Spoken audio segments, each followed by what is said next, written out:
Bonjour à tous et à toutes. Aujourd'hui on se retrouve, je vous l'avais promis, j'ai pas fait grand chose de plus dessus avec la présentation, je vais y arriver, du petit album rond avec la collection Song of the Sea de chez Stamperia. Restez jusqu'à la fin, je vais vous mettre une petite astuce que je vais vous montrer comment je fais mon effet rouillé pour le mix média et ça je vais m'en servir pour le futur album Steampunk avec le papier Scrapboy. Ceci dit, je vais vous montrer, alors je n'ai pas fini, j'ai essayé de chercher, pas un emballage, mais une boîte pour y mettre le mini-album. J'ai essayé avec un sachet Kraft, ça ne va pas. J'ai pris ces boîtes de lessive. Bon, on les trouve partout, hein, dans les grandes surfaces, la Dash, là. Évidemment, je l'ai dézingué parce qu'il faut avoir de l'amplitude hein, pour le mettre dedans. Il ne va pas jusqu'au bout, c'est parfait. Donc, je vais décorer cette boîte-là pour faire un écrin pour le mini-album. J'ai déjà commencé, on va dire, grosso modo, avec du comment? Ah, c'est toujours comme ça, là. T'es en vidéo, tu ne trouves plus tes mots. Celles qui seront, vous allez me dire, du truc collant comme ça a un nom. J'ai fait essayer, parce que vous savez, les arêtes, c'est pas du net, mais c'est pas grave, comme c'est un album vintage, je vais le faire, et comme je n'ai pas trop le temps en ce moment, c'est la période, par rapport à mon boulot, c'est la folie, je vous le remontrerai, ou je vous ferai un petit short pour vous montrer la boîte terminée, je verrai bien. Donc, en fait, j'ai rien fait de nouveau. Donc, je vais la mettre, je vais l'insérer dans cette petite boîte de lessive que je vais décorer. Le voici. J'ai quand même utilisé un bagoong 2020 et un papier décor, enfin l'autre de 2020 pour le faire. Il doit me rester 2 feuilles de chaque, pas grand chose. Je vous montre ça, qui se présente comme ça. Je vous avais fait des vidéos de la reliure avec les petites baguettes chinoises, les moulages de la collection. Et je vous avais fait tout ça en vidéo, je vous remettrai tous les i si vous ne l'avez pas vu. Là, j'ai rien fait de nouveau et j'ai fait comme ça avec un aimant pour faire une petite cachette. J'ai rien fait de nouveau, j'ai pas fait d'attache. Je ferai peut-être mieux la prochaine fois. Je suis pas une pro, j'ai seulement fait un peu de décoration. Ça, vous l'avez vu. Donc, la première page, une petite pochette avec un tag en acétate. Et avec les collectables que j'ai collés parce qu'ils sont recto verso, donc ça ne choque pas l'arrière. Et je vous ai fait la déco de cette pochette-là, avec les chips de la collection, les éphéméras. Ici, j'avais fait un petit système avec un aimant, avec un hublot de la collection. Et ça se déplie comme ceci. Voilà, voilà. Et un aimant ici pour tenir le tout. Je n'ai pas fait énormément de déco. Des petites bulles que j'ai découpées et ceci, des éphéméras. Ensuite, ici, j'ai fait une pochette sur le côté ici. J'ai fait différents collages avec le collectable, les petits embellissements que j'ai reçus d'une d'entre vous et la petite bulle que je vous ai montré comment j'avais fait avec des cabochons, des petits engrenages métal. Et là, dans cette pochette, il y a un petit carnet que j'ai fait comme un hublot qui s'ouvre comme ça, avec la petite sirène. Et là, j'ai rien fait. Et ça vient s'insérer comme ceci. Ensuite, ici, pareil, hein, tous les tutos, vous les avez en vidéo. Petite carte de la collection. Là, j'ai mis un aimant derrière des engrenages en bois pour que ça colle. Et là, j'ai fait, histoire, vous savez, les photos, on peut les couper. Moi, j'aime bien les couper aussi. Donc, on peut y mettre une photo ici, découpée. C'est très, très, très bien. J'aime bien aussi. C'est un pliage. On peut mettre 1, 2, 3, 4 photos ici. Et ici, bon, évidemment, tous les papiers sont ancrés. Et là, on peut glisser une petite photo ou faire du journaling. Mais bon, c'était plus de la déco. Voilà cette page-là. Derrière, j'ai fait tout simple. J'ai fait des tags ronds avec les papiers de la collection. J'en ai fait 2 avec des œillets métal. Des petits nœuds comme ça pour mettre au-dessus. Une pochette toute simple avec des éphéméras. Et des tampons de la collection SeaWorld que j'ai utilisé. Ça, pareil, tout est en vidéo. Là, j'ai rien fait de nouveau. Ici, pareil, j'ai fait donc le hublot par transparence avec la tête de proue du collectable. J'ai collé quelques éphéméras. Oui, c'est à l'arrière que j'ai décoré. Et là, j'ai fait un petit insert avec une petite pochette comme ceci à l'arrière. On peut y faire un petit journaling où y mettre une mini photo. Et ça vient se glisser comme ceci. Et à l'arrière, je trouvais que ça faisait vide. J'ai un peu décoré. Donc, j'ai repris du filet. On peut prendre du filet pomme de terre, peu importe. J'ai collé quelques éphéméras, quelques moulages, un petit peu de mousse. On a le petit filet pour décorer. Puis, ça choque pas à l'arrière. Il faut quand même respecter la transparence. Et puis là, j'ai mis un éphéméra de la collection. Et puis, voilà. Je fais que ça. Ici, celle-ci, pareil, vous l'avez vu, c'est de la glamour paste, un éphéméra, des éphéméras. Ici, pareil, on l'a fait en tuto, que j'avais fait une petite boulette. Ah bah oui, hein, comme ceci, ça se déplie. Ici, on l'a fait en vidéo, un petit insert avec une petite déco, toujours avec, ça c'est les tampons de l'ancienne collection SeaWorld, des éphéméras, des petits engrenages métal. Ensuite ici, pareil, on l'avait fait en vidéo. On avait fait un petit passant comme ça, que j'ai décoré avec des éphéméras, des collectables. Oui, ça c'est les éphéméras, voilà. On avait fait tout un assemblage comme ceci. Et on avait fait j'avais fait un petit carnet comme ça, que j'ai pas mis du papier partout. J'ai utilisé les éphéméras. Ici, les petites cartes de la collection, ici. Et on vient le glisser en dessous comme ceci.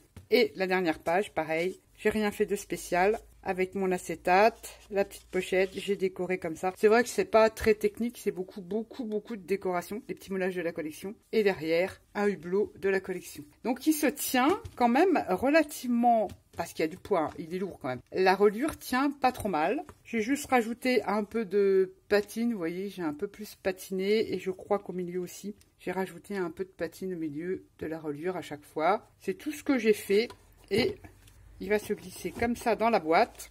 Et j'ai plus qu'à la décorer. Ça, c'était la présentation finale du petit album Mix Media. Bon, je suis loin d'être une pro, hein. Mais bon, je l'ai fait quand même.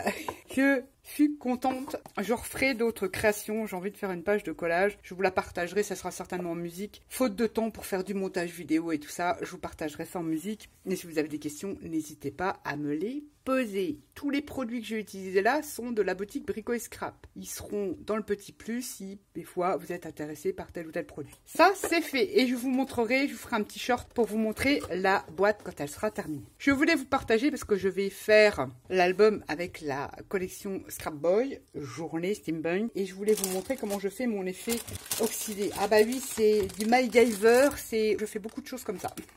Hormis qu'il y a des peintures qui donnent cet effet-là, mais ça, vous allez avoir la texture, la vraie couleur, ça n'a rien à voir.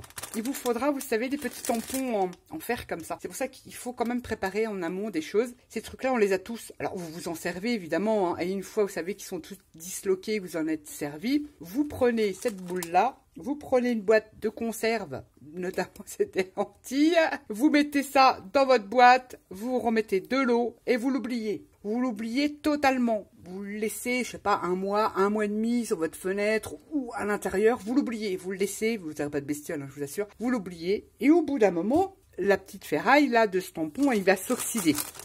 Ça va vous donner ça. Ah, c'est pas très, c'est régoûtant, qui est pas très joli.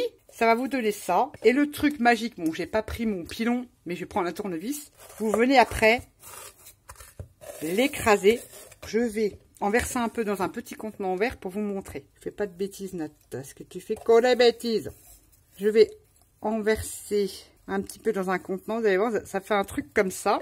Bon, puis en plus, évidemment, mon tournevis était monté, donc ça fait un peu... Et on vient écraser. On prend un pilon. Bon, là, à l'occurrence, c'est un tournevis. Et on vient écraser. C'est pas le top, hein. Faut que je sorte mon pilon. On l'écrase, son petit tampon récurrent. Et on va obtenir une poudre. Alors ça va être de la tuerie pour mettre sur vos projets steampunk ou vintage. Le reste, vous le remettez dans votre boîte et vous remettez de l'eau. Là, je mets à part. Je vais reverser ce que j'ai là-dedans. Mais c'est que de la poudre. Et on vient écraser. Et le reste qui ne s'écrase pas, c'est que c'est pas encore oxydé. Donc vous remettez ça dans votre boîte et vous remettez de l'eau dessus. Je remets ça dans ma boîte. S'il y a des morceaux, des fois ça peut être sympa les morceaux. Je remets ça dans ma boîte. Je vais remettre de l'eau et on écrase le restant. Ça va être dans ma boîte. Et on s'amuse, on l'écrase, on récupère toute la rouille en fait, toute l'oxydation, la vraie oxydation de son tampon. Alors l'idéal c'est de le couper en petits bouts. Hein. Vous le coupez en petits bouts avec un ciseau. Vous coupez votre boule en petits bouts et vous le mettez dans de l'eau. Et évidemment j'en ai plein, ça va vous faire les mains toutes noires, hein, je vous le dis tout de suite. Et ça va vous faire cette jolie poudre. Alors même les petits morceaux là, quand vous en avez des petits, ça peut être sympa aussi. De la vraie oxydation pour coller. Moi j'ai les mains noires, hein. C'est de la patouille. Hein. Et j'utilise ça, vous collez ça sur vos toiles, sur vos projets mix média, vos boîtes, vos embellissements et tout ça. Je vous garantis que l'effet, de toute façon vous le verrez dans l'album qui va suivre. Vous pouvez avoir de l'oxydation sans acheter des peintures qui coûtent un bras, faut le dire. Je les ai ces peintures-là. C'est histoire que ça va beaucoup plus vite et on gagne en facilité. Mais regardez-moi cette beauté, j'adore. Donc voilà une astuce parmi des centaines d'autres. Je vous partagerai de temps en temps des petits trucs comme ça pour celles qui sont fans de mix média et qui n'ont pas peur de se salir les mains. Et même ça, vous pouvez bien sûr le coller si vous faites des toiles, du canvas sur châssis. Vous pouvez évidemment vous en servir. En sachant que la poudre, si, vous allez me dire aussi, mais Nat, on pourrait, admettons que je vous fais un essai, il y a la poudre, il y en a qui s'en servent aussi pour colorer.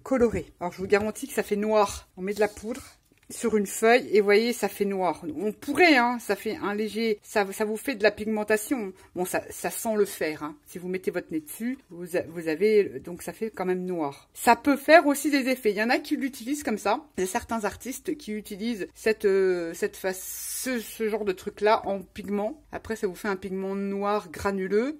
Ça peut. Moi, je l'utilise pas comme ça, je l'utilise comme ceci. Je viens le coller tout simplement sur mes embellissements, sur mes créations, mais on peut utiliser aussi ce système-là. Il y en a beaucoup qui l'utilisent aussi en pigment. Ils mettent la poudre sur un papier ou sur leur création et ils font un pigment. C'est noir, c'est l'oxydation, c'est normal. Ça fait noir. C'est un noir bleuté un peu, vous voyez. Mais ça peut être sympa aussi. Je sais que c'est un pas très visuel à vous montrer, mais ça pourrait intéresser les patouilleuses, certaines patouilleuses qui aimeraient avoir l'effet vintage oxydé. Et puis là, vous remettez un peu d'eau jusqu'à temps que ça se dissout et vous avez votre poudre d'oxydation. C'est une des astuces comment je fais un peu mon oxydation sur certains projets. Ça, vous le voyez pas forcément en vidéo parce qu'il y a quand même du boulot en amont, mais je voulais vous le partager. J'en ai plein d'autres des astuces aussi. J'en ai plein et on en a développé beaucoup avec Fruit. On a fait beaucoup d'essais, mais on a fait beaucoup d'autres essais avec des produits ménagers, des produits quotidiens. On a obtenu des tueries. Alors forcément, je vais vous le partager de temps en temps, nos petits secrets, nos petites tambouilles.